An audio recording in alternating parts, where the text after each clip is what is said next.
ആയിക്കോട്ടെ. സത്യം പറഞ്ഞാൽ ഇതിൻ്റെ ഒരു ടേസ്റ്റ് നല്ല ടേസ്റ്റാണ്. രാത്രി വരുമ്പം ഉള്ളിച്ചമ്മന്തി, ഉള്ളിയാണ് കേട്ടോ, ഉള്ളിയും ഇന്നാണെങ്കിൽ മുരിങ്ങയ്ക്കയുടെ കോലുണ്ട് കേട്ടോ കറിക്കകത്ത്.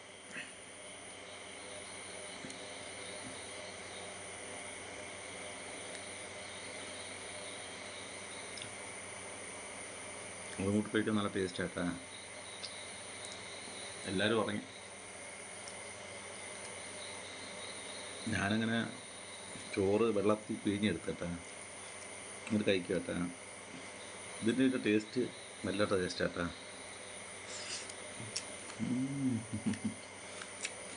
അടിപൊളി. അപ്പോൾ എല്ലാവർക്കും നല്ലൊരു ദിവസം ആശംസിക്കുന്നു. ശുഭദിനം കൂട്ടുകാരെ. എല്ലാവരെയും പിള്ളേർ വളർന്നല്ല. ഓക്കെ കൂട്ടുകാരെ.